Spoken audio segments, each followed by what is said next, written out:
Hello, hello. Let me see if I can get this camera right. I hope everyone is doing well. It's been another minute since I have filmed a video, and I had a few minutes today, and I figured that I would jump on and give an update on the last probably month and a half of my life and fill folks in on what has been going on. If you are new here, my name is Rebecca, and I have been filming my life for the last year on my fight with stage 3 breast cancer. And I have lots of videos from this time last year to all the way to right now. And this is the latest update on everything that's going on. So in my last video, I believe that I mentioned where I was in the treatment process, and that I had just started a new job and was wrapping up, excited to wrap up the year and treatment and all of the things. And I haven't gone back to watch that video, so I don't remember where I left off, but I do remember that I was getting ready to go on a big trip right before I filmed that video, and I didn't really talk about that, and I haven't filled y'all in since then. So I think I'm kind of going in order. I'll be honest, life just happens, and I've sat down to film an update once or twice, and I just wasn't able to get through it. And here we are, like in March, so that's crazy. But back in January, mid-January, I was getting ready to go on a trip, and at the time, I think I had 4 more infusions, and now I have 2 more infusions. So I believe that I filmed that update prior to the 4th infusion, or where I had 4 more.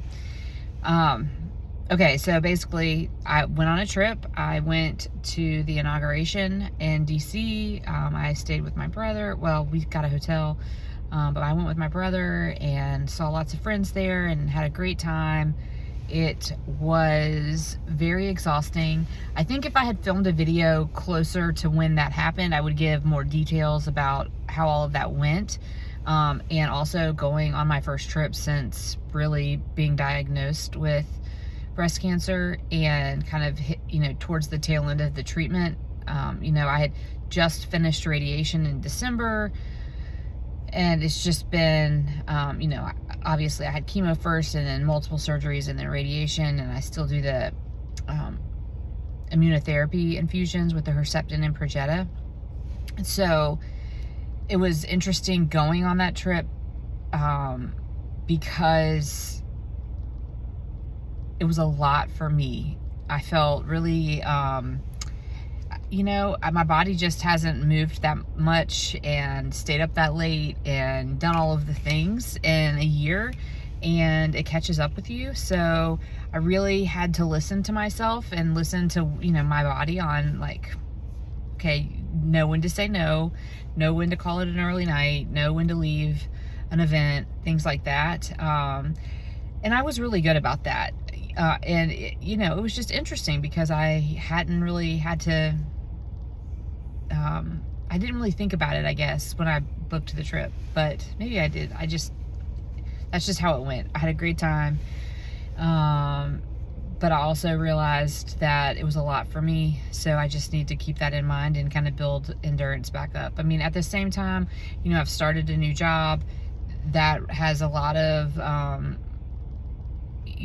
things that go along with it, learning the new job, making sure that, you get used to the schedules change, balancing the kids and their schedules. They're both, I have 2 starting softball now, and then, my son, who is 2, and his schedule, and there's just a lot going on, and that was all kind of happening around the time that I went to DC, and it's still going on, hence the late update. But it was great. It was a good time, and I'm glad that I went. So when I went to that inauguration in DC, the weather was crazy, obviously. Well, I got back into South Carolina and on a Tuesday, and I was supposed to have my immunotherapy on the Wednesday. I had originally pushed it back because I was supposed to have it on Tuesday, and because I knew I wouldn't be back in time, I pushed it back to Wednesday. Well, on Wednesday, the great snowstorm of the last decade happened, and everything was canceled. So school was canceled. My cancer center was closed, which very rarely happens for things like that, but it closed. So I had to reschedule it for the Friday. So I'm now on Friday cycles because you do it every 21 days. And all of this time I've been on Tuesdays, mainly because when I first started all of this and I was on chemo, I was told that the chemo would kick in 2 to 3 days afterwards. So I was trying to have my chemo infusions in sync with where I would feel the worst on the weekends. Because I really thought that I could play the system with how, when I was going to feel crappy, and how it would work best with my job and all of that. Fun fact, if you are new and you are getting ready to go through chemo, you cannot play the system with chemo. You're going to feel however your body reacts, and nobody can predict that. And it might be that you feel terrible every day. It might be that you are one of the lucky ones that only, really feel bad for a day or two, but you just don't know. So just, adjust the mindset. That's something that I've had to do so many times in the last year. And as a type A personality, that's really hard. It's really hard, but you can do it. And even now, now that I've had to, really readjust when the schedule is with the Herceptin and Perjeta infusions. I have it on Friday now, and that's not necessarily ideal, but it's okay. I only have a couple more. But anyways, so that's how I got to the Friday infusion dates, and I went in for my infusion, where I only had 4 left.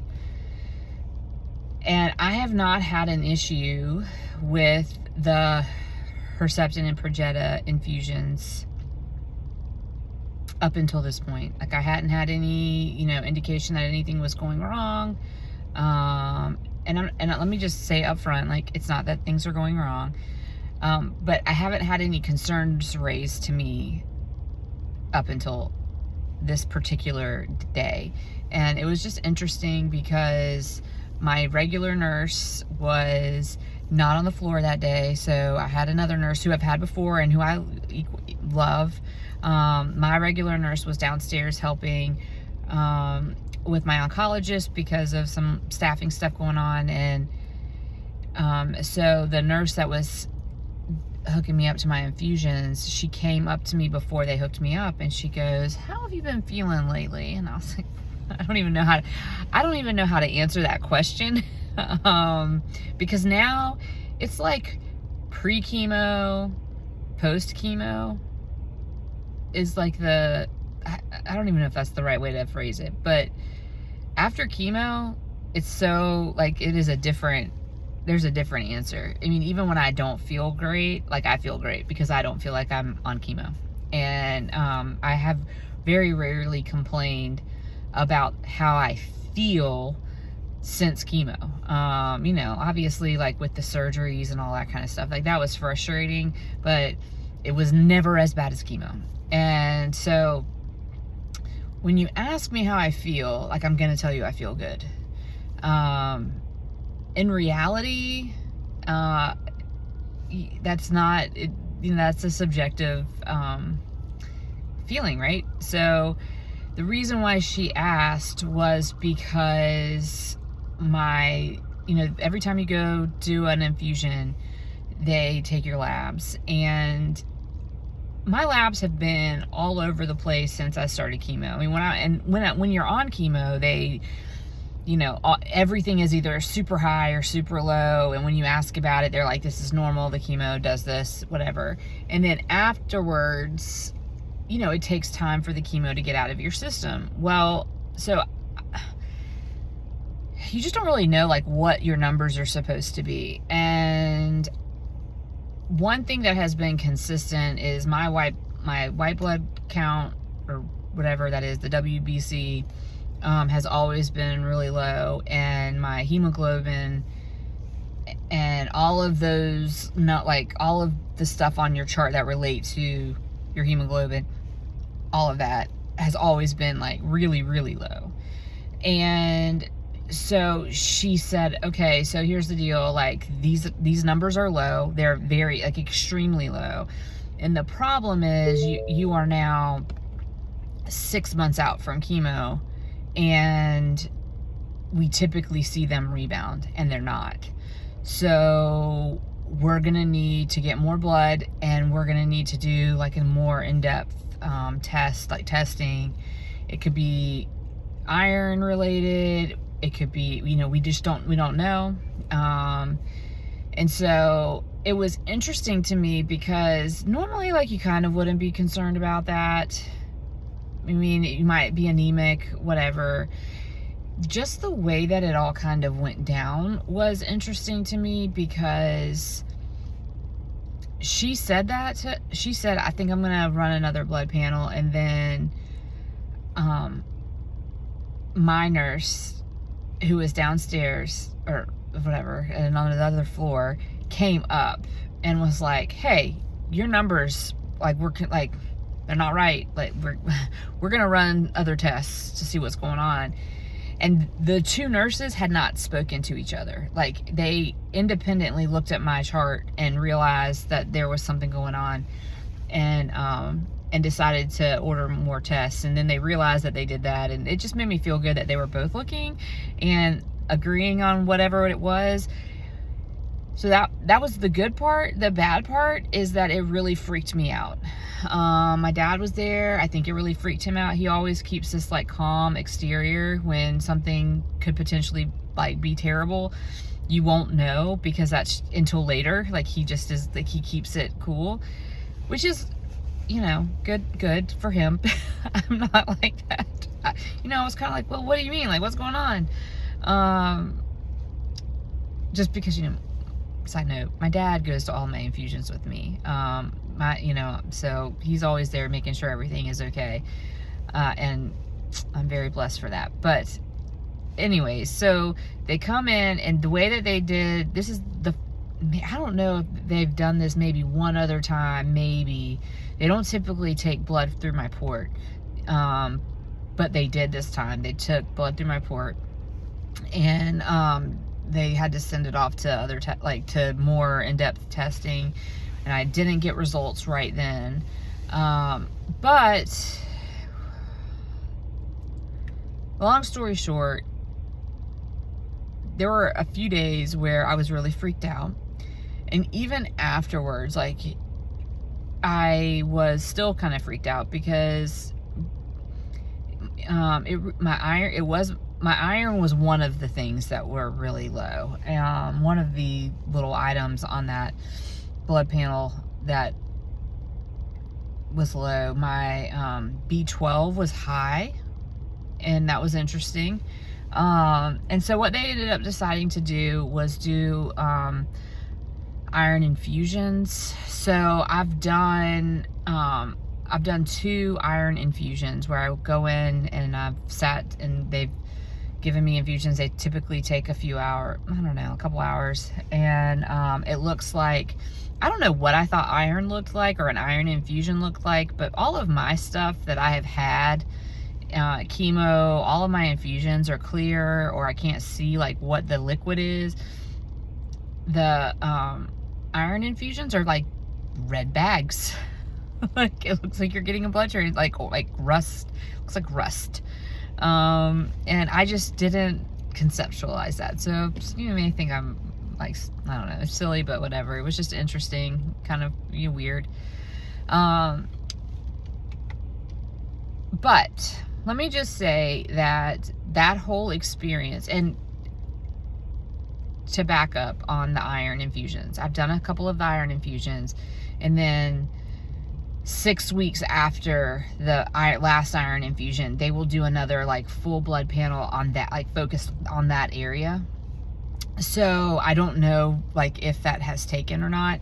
My big concern is still, and I have expressed this to my oncologist with this whole thing, is if you remember, like when I was really, really sick after my last chemo, and to the point where it pushed my surgery back several weeks, part of that was that my potassium and my magnesium levels had like completely tanked to like nothing.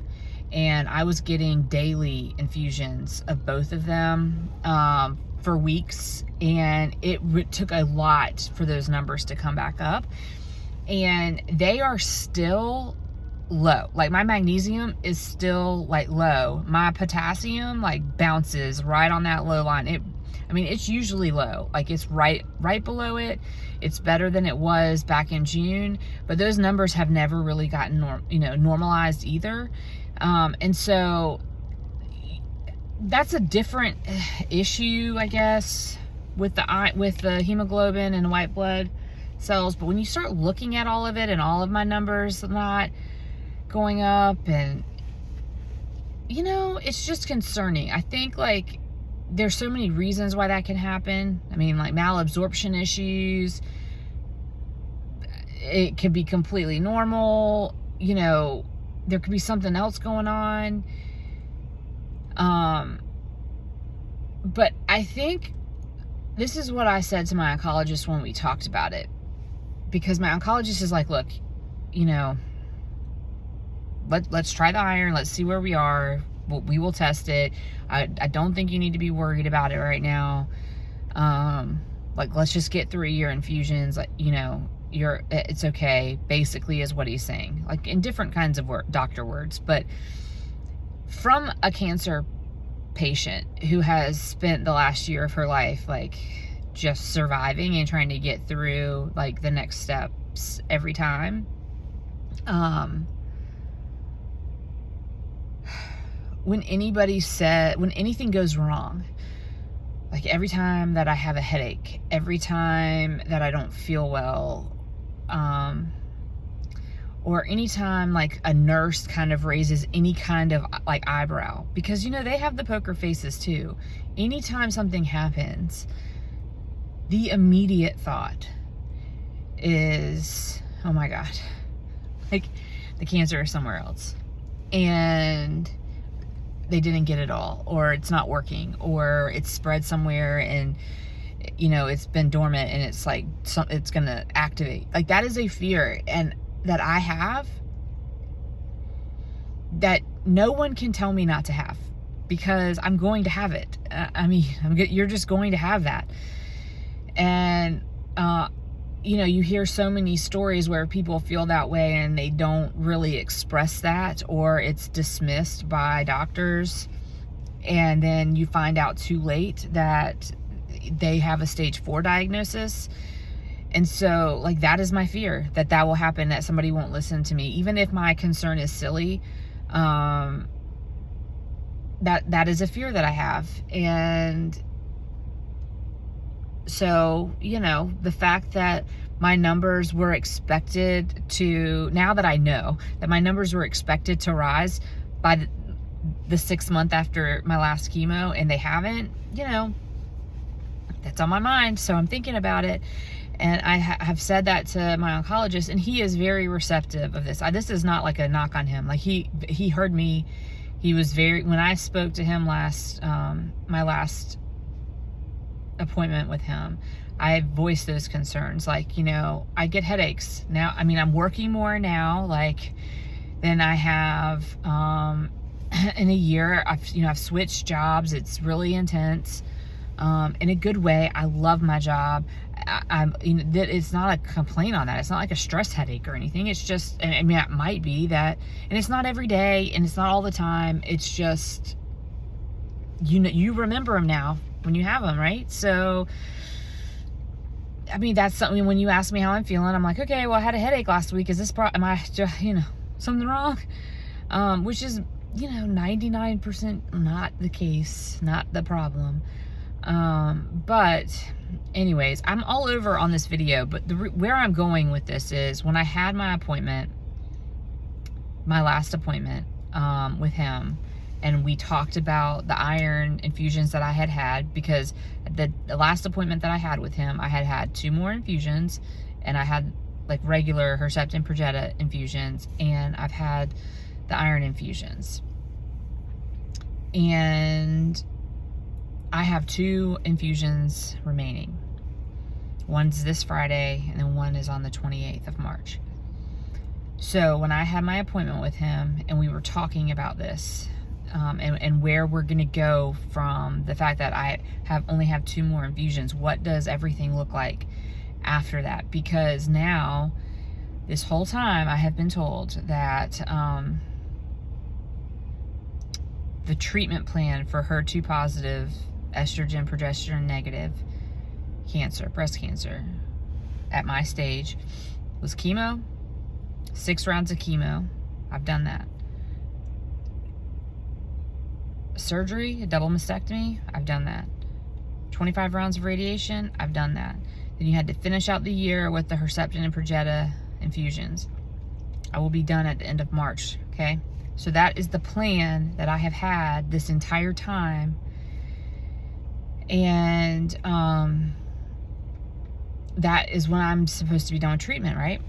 So, in this conversation that I'm having with my oncologist a couple of weeks ago, we're talking about the iron issue, and all of the different levels, my blood panel is showing. We're talking about that.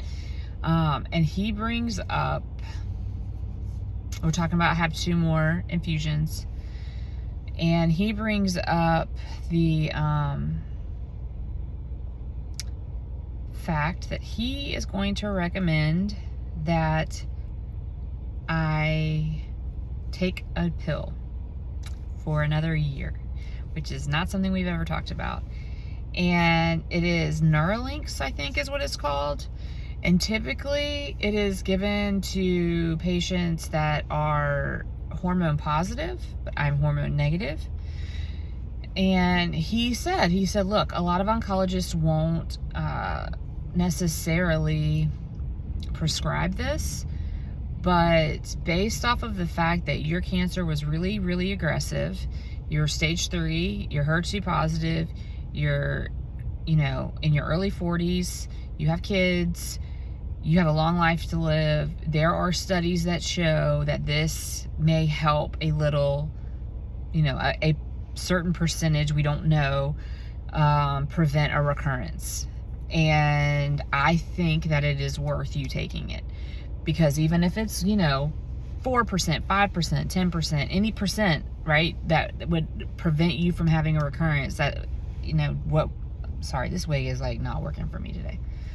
That would be worth you taking it, in my opinion, but that is completely up to you. But be aware, there are side effects. They're different for a lot of people. Diarrhea is a big one. He goes, there are side effects. He goes, to the point, the side effect is, the risk of side effect is high enough that he said that I would need to keep my port in, at least until we knew how I was reacting to the pill. And that would be because there's a good chance that I would need fluids and magnesium, which I'm already low on. And, he's definitely like, this is your choice. This is what I recommend. It's not, if you decide you can't take it, that's okay too. He goes, but I think it's worth at least trying. And if you can't handle it, that makes it sound like a bad thing. He didn't say it in a bad way, but like basically if my body can't handle it, I can quit it. Like I don't have to take it. So that, first of all, that kind of like completely threw me, because guys, if y'all have been watching, I like a plan. I like to stick to it. I don't like curveballs. To me, that was a little bit of a curveball, because it's something else that I have to do for another year. And at the same time, of course I'm gonna do it. I have babies. I don't ever want this again. I'm so freaking scared of getting it again that I think my fear of getting it is increasing the closer that I get to completely stopping treatment, or being complete, which doesn't sound sane, I know. But it just is. That's just how I feel. So I'm going to do it. I'm going to try that pill. So if anybody is watching this and you have any, if you know what I'm talking about with this, I think it's Neuralinks or something. It's a daily pill for 1 year. If you've taken it, if you know anything about it, if you have any tips, I'd love that in the comments. I'm going to take it because, I don't want to have the regret of not doing it. I'd at least like to try it. But as we're having this conversation and I'm expressing my fear of a recurrence, expressing my fear of not, the fact that the iron levels are freaking me out, the magnesium levels and all of that are freaking me out. And I try not to Google, and I'm not like, I feel like I'm a pretty experienced researcher. And don't worry, I have researched the Neuralinks, and I have questions the next time I meet with them, because I don't have to start that until after my last infusion and immunotherapy infusion. But, I'm just anxious. I'm really anxious that we miss something. And I think that might be normal. I'm anxious about the fact that typically, because I've had a mastectomy, they don't do scans. And so that's kind of bothered me this whole time, right? Like, it bothers me that they don't do scans. Like, what if you miss something? You see all of these little things. Well, my oncologist said to me, that is very, like, a fair fear or feeling. He goes, look, I don't think that you have cancer anywhere else in your body. I think that this treatment plan has worked. I think you're going to get done with your infusions and like you will be completely cancer free. I really do believe that. He goes, and typically we don't do scans when you're done with treatment. He goes, but you're right. Like, you do have, we do have issues with your some of your levels, like your iron levels and your other levels on your blood panel. Like, there are that exists. There are issues that we're trying to resolve. He goes, and plus, like, if you say like you've had headaches, that's probably like life, but that is something that, we need to know about. And you combine those two. He goes, I think that we should do, after your last Herceptin treatment, I think we should do CT scans. And what originally he said was, I think we should do, where he was going was, I think I would do an MRI. He goes, but I have expanders in. And he said, you can't have an MRI with expanders because they have the magnets in them. He goes, so what we're going to do is we're going to do a brain CT scan and an abdomen CT scan. And if anything pops up on those, that's not worst case scenario. He goes, but you're going to have your expanders removed and we'll have to do an MRI. And it's one of those moments where even without the expanders having to be removed, if worst case scenario, where I have been saying, and I've been upset about the fact that we wouldn't have scans, and now I'm going to have scans that could really confirm like everything is good. I mean, it also could cause more problems, and it's like, now I don't want the scans. Like, I'm scared to have the scans. That doesn't make sense. It's like you always want, it's like you want something so bad, and then when you get it, you're like, oh no, that's not what I wanted. This is the whole video is about me not being a rational person, I think. So it is what it is. I mean, I am happy that we'll have them. I'm going to have the scans on April 3rd.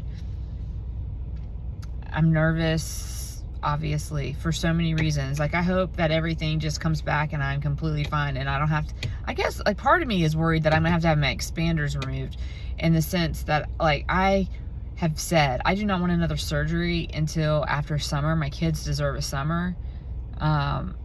So I just can't even think worst case scenario with all of, if it's even worse than that. I can't even think like that. I know that, so I'm gonna try not to. But yes, so yeah, that's where I am. I have I'll have those scans, and I'm gonna start a pill. I have 2 more infusions left. Like I said, I have one on Friday, and then I have one on March 28th, and I'm close to the end. I'm not, I don't even think I need to ever say that again, because now that I have this pill situation happening, I just think that maybe it doesn't ever end. You just kind of learn to live with it and adapt with that, and that, that you can't really change it. So I'm gonna try not to be negative about it, but it's frustrating. Yeah, so that's like I know I've been going for about 30 minutes, but that was like the really Cliff Notes version of the last a month and a half. I will say this about the iron levels, B12 stuff, all of that. One of the things that I try really hard not to complain about is, and I have been like this really probably, for months, I really try hard not to complain about how tired I am, because I'm exhausted 100% of the time. There is not I could lay down at any point of the day. I push myself to keep going, and I know I can feel like when I need to say, okay, like I don't need to do something, and I do that a lot. Like, I will, on weekends, if we don't have anything planned, like, I don't even necessarily want to go to my parents' house, which we always go to my parents' house on the weekends, because I just don't have energy. And I'm getting ready to hit like the springtime and summer and sports and all of that, where I'm gonna have to really push through a lot more than I have been. But I'm really, really, really tired, but I don't feel like I'm dying. So I just want to do what I need to do and push through it as much as I can. And then, if I can say no, I will. But I think that has all been validated by all of my levels being off, because they have said, you have, like, are you exhausted? Do you have zero energy?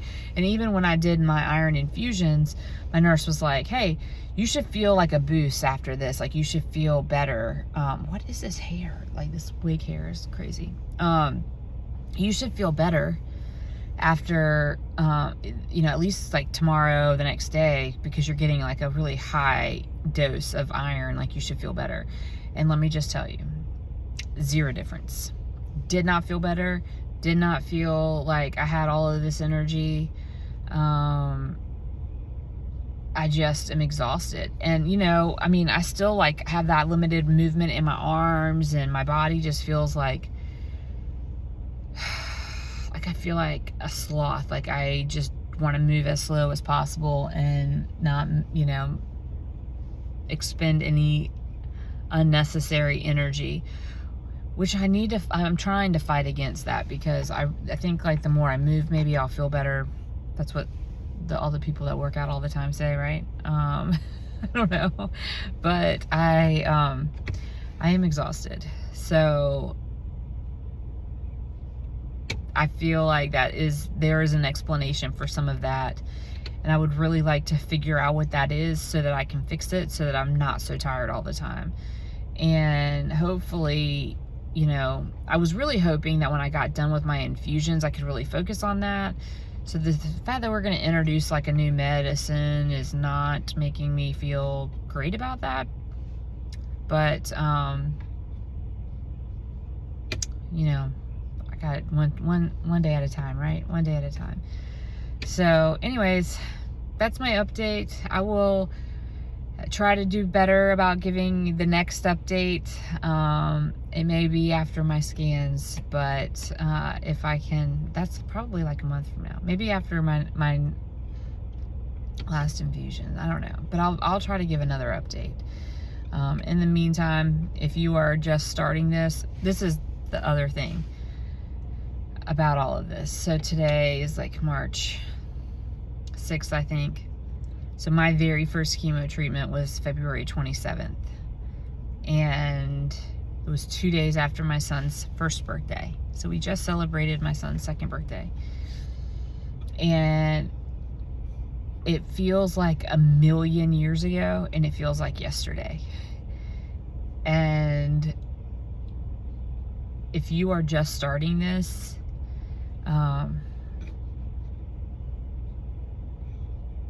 I'm hoping that you'll watch some of my videos to just give you some idea of what to expect, the good and the bad, because there's both.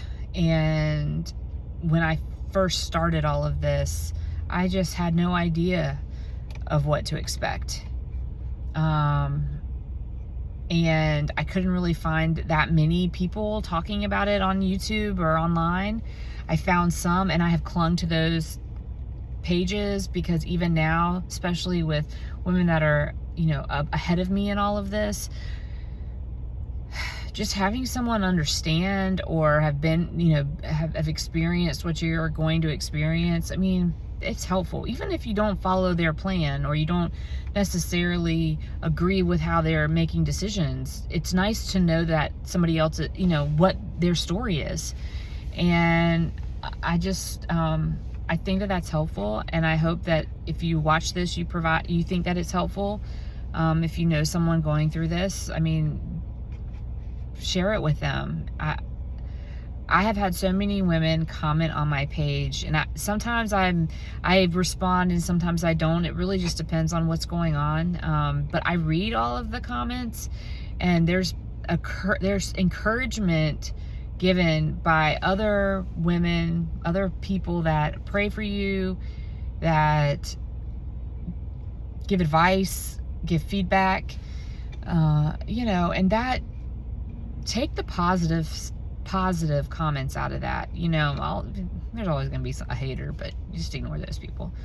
But it helps me. And so if you watch this and you've watched my other videos and you've commented, like, no, like, that helps me. I mean, that reinforcement